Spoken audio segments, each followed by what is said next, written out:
yeah, and then I wanna say it was September, October, November of 2017, which is when I booked my first job, which was, Messiah, which was a Netflix show that I had booked. I went out there. I remember like doing the auditions. At the time, I think I was just working, driving Uber. So like I got Word. out there, I had to get a car. I was like, I need to make money. I just kind of, I'm from New York, so I'm immediately kicked into The this hustle. hustle, this drive, and just trying to figure out like how I was gonna make it happen. So, Yeah. I was driving for Uber. Anytime any of my friends had a little opportunity, like, oh, can you PA on this, web series that they're doing? Like, we'll pay you $100 for the day. Like, I was there, like shit like that, just to kind of keep my network expanding as well as like keep money in my pocket in order to pay for my, my living and stuff. So, but, I was blessed enough with the opportunity to, only 3 months out of 3 months in of being in LA, I was able to book this recurring role. So that was like a big win for me. That got me really excited. Also like, kind of took that money and immediately just put it on my bills. So I like was like, oh, I don't have to like stress about rent, and stuff. And I can just kind of keep at it. So yeah, it was Messiah, and then I got back from filming Messiah, and I had been, doing a lot of like networking, meeting people. I had, a CMU, network of people out there that were taking me to this person's house or that party, and I was just slowly starting to build my foundation, my community out there, and that started to look like going to a lot of different play readings and premieres and again, like if somebody was shooting a web series and needed extra hands, like I was just trying to immerse myself in the culture out there for real. So, do Messiah, came back, um, randomly bumped into like this showrunner at a bar that I didn't even know that this person was a showrunner, and then they just started chatting me up. We were like talking or whatever, and then they were like, "Oh, I have this project that you should come in for." So then I like reach out to my agent and tell them like, "Yo, they're casting X, Y, and Z."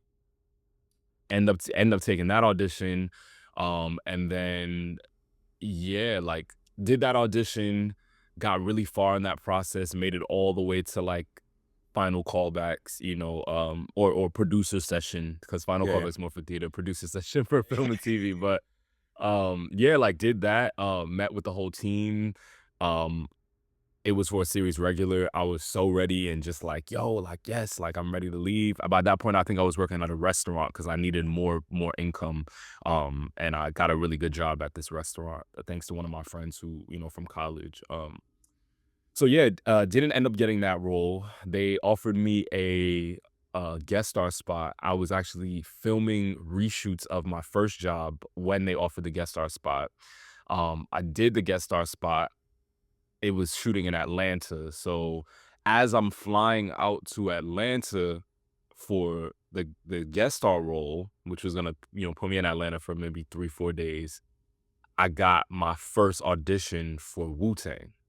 So everything kind of, like, was, like, swinging from vine to vine is, like, how I like to describe it. Like, I felt like although it wasn't like every single day I was getting auditions necessarily, it felt very my journey felt very much like, okay, as I was wrapping up this, I swung and then hit this, and then, like I said, like right before I went out to do reshoots of my first, oh no, right before I went out to do the guest star spot of my second job is when I got Wu-Tang, which was my third job, which at that point in my mind, I was just kind of like, yo, like I need to be a series regular. Like I can't, like I'm I mean, tired of there's going. Go ahead. no, it's we are I love this saying, which is we are in the business of losing our jobs, right? It's like every job you get as an actor, it has an end date. You might not know it, or you might know it. If you're on, if you're doing a play, there's literally closing night. Like, Yeah. when your job is done. Like, so yeah, I feel like it's inconsistent, and yeah, for sure, like the stability that a series regular job offers, like, yeah, that's what we all Yeah. want. You know? Yeah. And I was just tired of it just felt like it was time. Like I was working at this restaurant and it was, I just felt like that was winding down. And then in the process of doing Wu-Tang, because my Wu-Tang auditions, I auditioned about 5 times. Um they I had started working at another job, which was this tea bar. And at the time, funny enough, they had this artist that was on display, and the artwork at the time while I was doing my final auditions was did all these portraits of these, like, iconic hip hop figures, and RZA was one of them. So, like, I had this, like, portrait of the RZA looking at me while I'm at work, and I'm, like, going That's in to, wild. like, meet the RZA while I'm, like, doing my producer session, and then eventually, I quit my job 2 weeks before I got my offer for the role. Just kind of stepped out on faith and really trusted that that's where my life was headed, and then it did. So, yeah, that's the long and short of from college to, Wu-Tang Season 1. Hey guys, thank you for checking out The Actor's Instrument on YouTube. Be sure to smash that like button, subscribe, and turn on notifications so you never miss a beat.